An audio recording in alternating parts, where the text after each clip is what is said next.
Everyone knows entertainment is a fickle business, and that's what makes Dolly Parton's endurance even more incredible.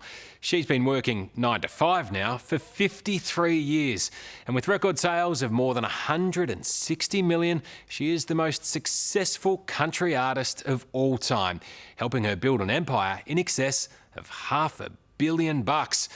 Dolly's secret is her ability to appeal to new generations of music fans who celebrate her unique sound and style. And while she's more than happy to admit she puts a lot of effort into keeping up appearances, I found out in Nashville, Tennessee, that her down-to-earth persona is not only enchanting, it's entirely effortless.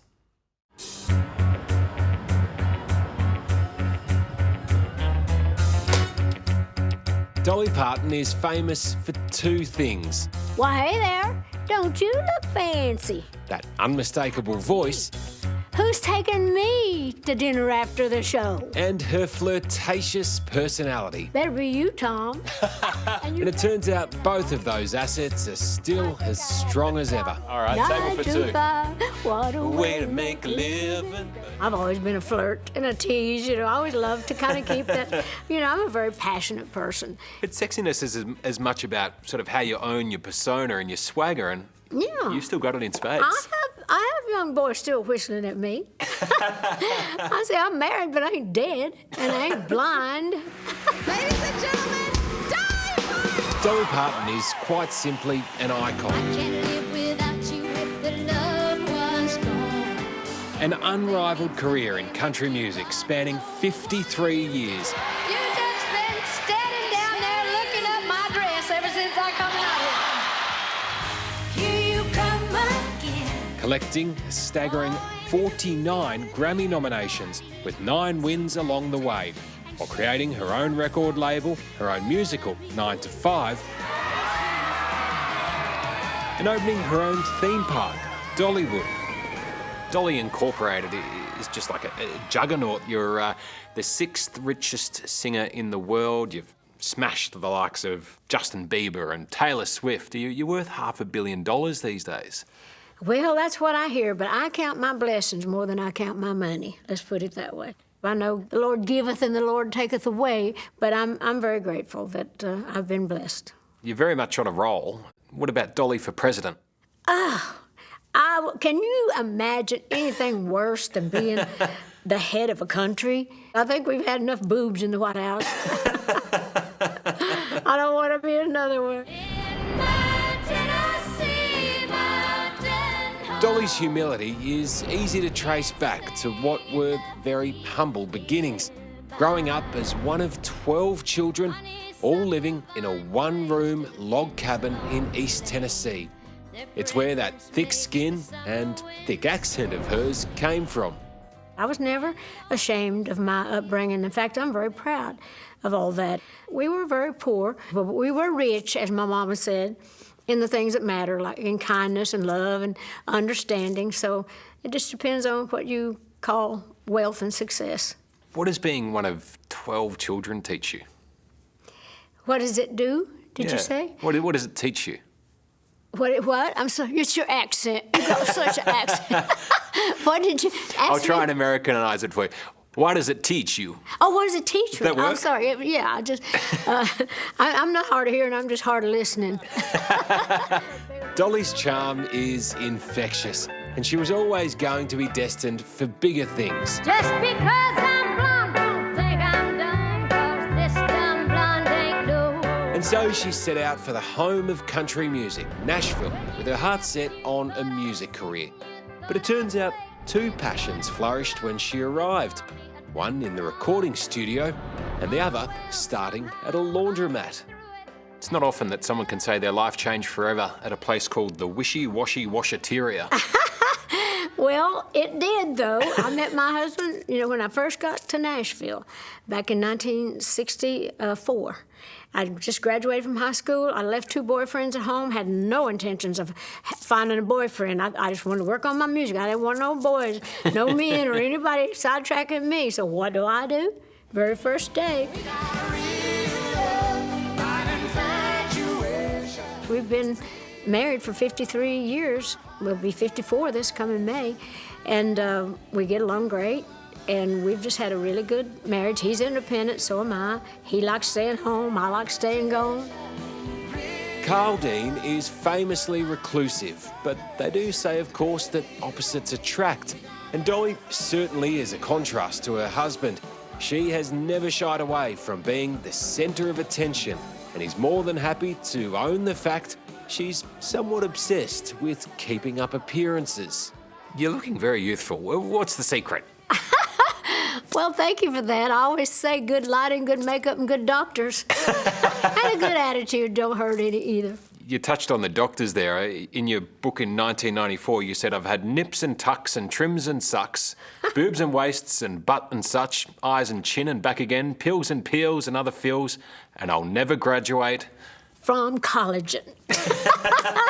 And pretty much now that's what I do now. I've had about all the nips and tucks I can have without kind of just, I don't know, looking like a plastic doll. But the good part with me, though, I have my own look. I'm kind of cartoonish, and cartoons don't really age that much. You know, even when I'm 90, I'll still probably look about the same way. Just a little thicker makeup, bigger hair.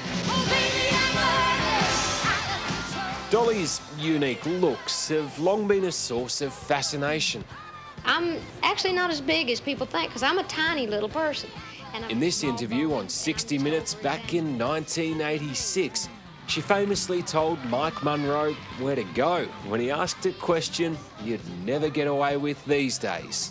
You've always been very protective about your measurements of your striking figure. May I ask? No, you can't up yours, Buster. Islands in the stream, that is what we are. No one excuse me, Kitty, how can we be wrong? Dolly once said, I've got a brain beneath the wigs and a heart beneath the boobs. And that's very clear when you realise she's written more than 5,000 songs during her decorated career.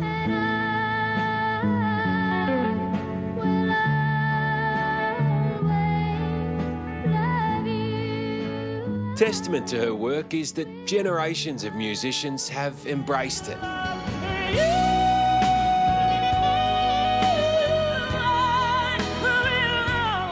The 90s saw Whitney Houston reinvent this classic.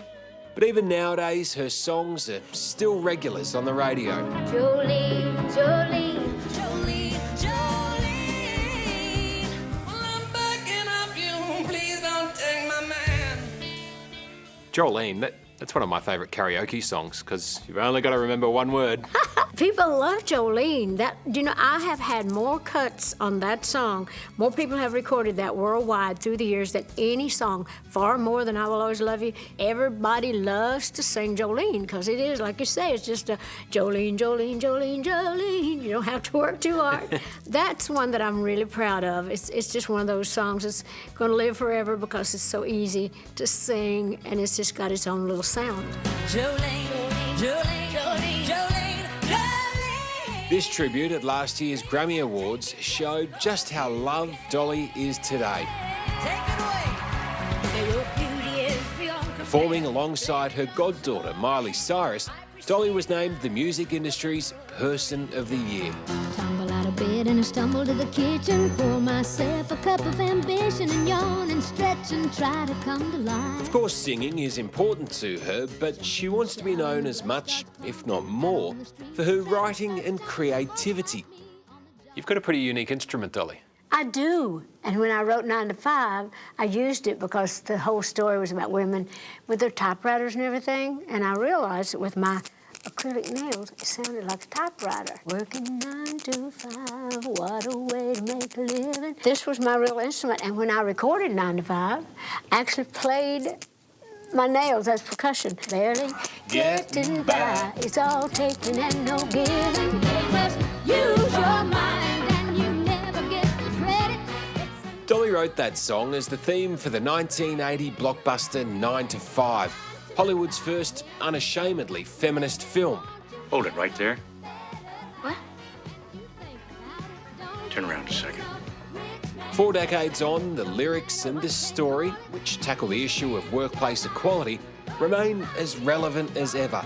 Ever say another word about me or make another indecent proposal, I'm gonna get that gun of mine, and I'm gonna change you from a rooster to a hen with one shot. That signature song long hailed as the universal anthem for working women.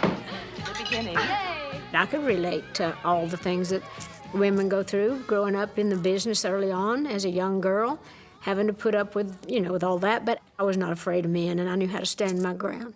Do you call yourself a feminist?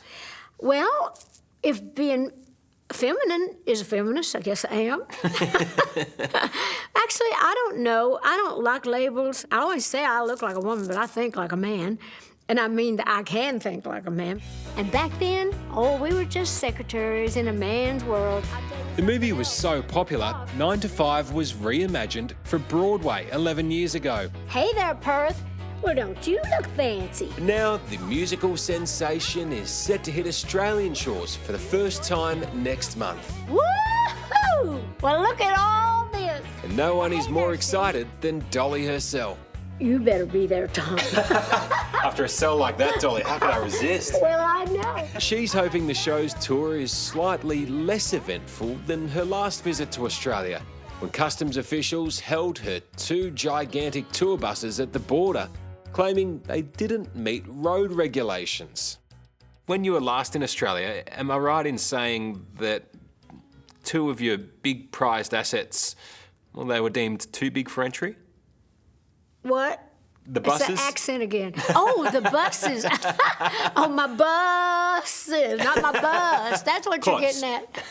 Yeah, now I know what you're talking about. Yeah, when we did have some kind of problem, had to go to the governor or commissioner or whatever, the Prime Minister. Prime Minister, that's what it was, to get some permission to use the bus. I think he was very kind to us. 9 to 5. With that signature charm and unique voice, it's so easy to see why fans will always love Dolly Parton.